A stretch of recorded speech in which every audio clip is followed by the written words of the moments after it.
Hello and welcome to StudyIQ English. Let's look at a very interesting topic for GS Paper 3, biodiversity and environmental protection, because we are looking at the coral reefs right now. Structures that look beautiful, structures that look ornamental, but in reality they have a bigger role to play. Let's understand that coral reefs are important because they are crucial for marine biodiversity. They provide a natural essential habitat for the growth of about 1/4 of marine wildlife, marine life across the world. Today, because of climate change, because of human action like bottom trawling and fishing, corals are not only breaking down, they are degrading in quality, but due to rising temperatures of the water, we are experiencing coral bleaching also. Now, there is another function that coral reefs do. They also protect the coastal areas from extreme flooding. And that is the reason why today UAE has a very innovative, creative, striking solution to repopulate its coral population. Now, this is also a great idea that points out towards circular economy. An economy where nothing gets wasted. An economy which also promotes environmental conservation, because UAE has decided to deliberately sink 3 of its decommissioned vessels. These are the Inch Cape 1, Inch Cape 2 and Inch Cape 10 towards the eastern coast. UAE will now deliberately put these vessels under the sea, that is in the seabed. You might be wondering, what could be the use of rusted, old, degraded equipment in the seabed? Will it not cause more pollution? No, the idea is not to cause pollution. The idea is to provide another fresh habitat foundation for various kind of marine lives, especially the coral reefs. Because this material, that is steel, will now be converted into a substance that will attract fish, coral and other invertebrates. The idea is to blend conservation with circular economy alongside promoting tourism, ecotourism, marine tourism. The idea is to create a structure, almost like you provide a foundation, you provide a building, and now on that empty building structure comes various kind of fish, come various kind of coral, and you have the reefs getting restructured back again. The idea is to repopulate and make sure that if we are losing our corals, we do deliberate efforts to create new ones. The structure looks somewhat like that. Over a period of time, an empty structure would repopulate itself into a full-blown coral reef. Now, artificial reef is what is the main topic here. So, what are artificial reefs? Artificial reefs are man-made structures. They try to copy, they try to simulate, mimic the characteristics of a natural reef ecosystem. And how do they do that? Because they are aquatically recycled to provide a safe home, a safe habitat for fish and other marine organisms. They are made with a variety of hard yet durable substances. Substances such as rock, concrete, discarded steel, all of which are selected on the basis of how functional will they be, how much are they compatible to promote marine life and stability. Plus, availability is a key factor also.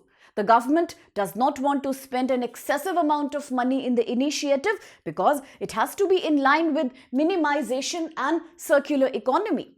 Steel waste, rock waste and other porous substances that are wasted. These could be the byproducts of industry. These could be left over from agriculture and farming. All these are now finding place to create foundational coral structures, artificial corals, and that's exactly what we mean by a circular economy also. Economy where there is no outlet for wastage. Materials are only reused and recycled, and here Dubai has shown the world, yes, we can do it. So how will artificial reefs promote coral recovery, marine recovery? One thing is clear, that artificial reefs will provide the kind of hard, durable surface, and they will provide a very complex structure where natural reef growth is possible, where natural reef growth will start happening. Then structures like hulls, decks and cavities, they try to mimic the natural crevices the natural complex structure of coral reefs, which will further encourage the corals to settle down in these spaces. Sponges, algae, all of them will start getting deposited here.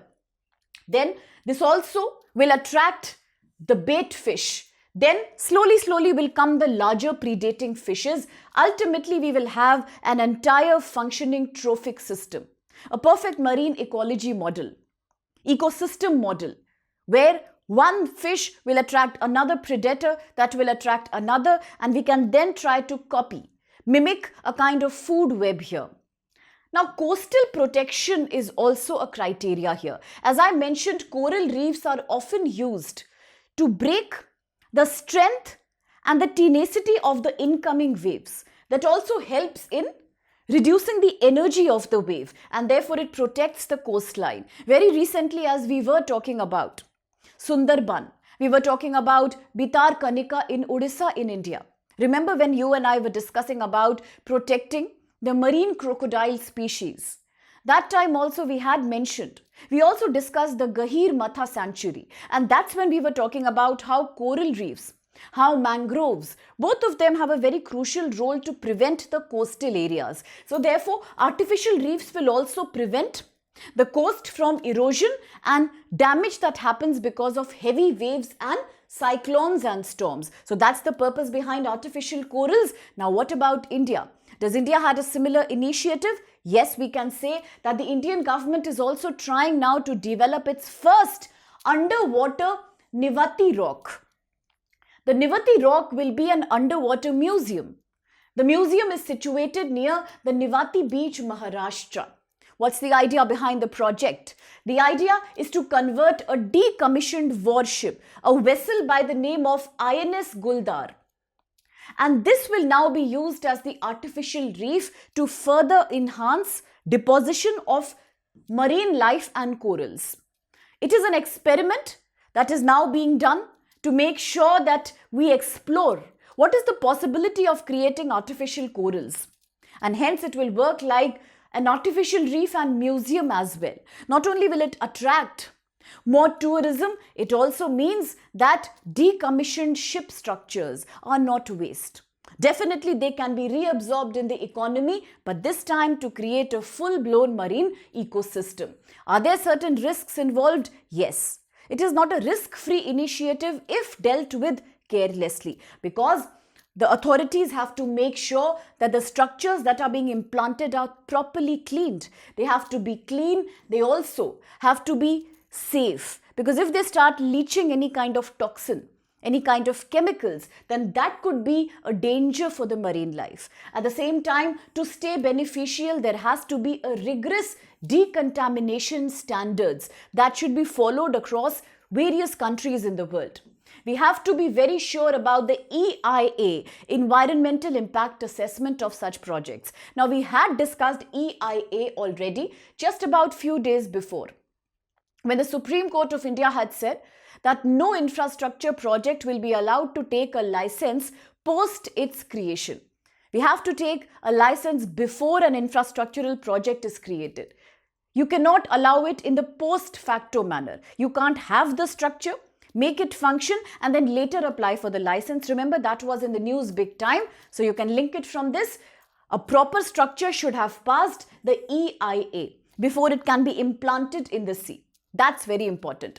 At the same time, after it is put in the sea, we have to make sure that we are tracking the coral cover, the fish, invasive species, adjusting access wherever we see that the ecosystem is faulting somewhere. If there is an excess of invasive species, if it is creating a phenomena of some kind of ecological disturbance, then there should be some leeway that authorities can go, intervene and help sort out the problem. So therefore, it is an experiment. It looks very, very oxymoronic right now, that on the one hand we are saying natural, on the other hand we are saying artificial. But that's the whole idea. Sometimes artificially done experiments, if they are following valid environmental standards, if they are meant in a very scientific manner, they can definitely try to create almost similar simulated ecosystems successfully. So now the question, consider the following statements regarding coral reefs, that's artificial reefs,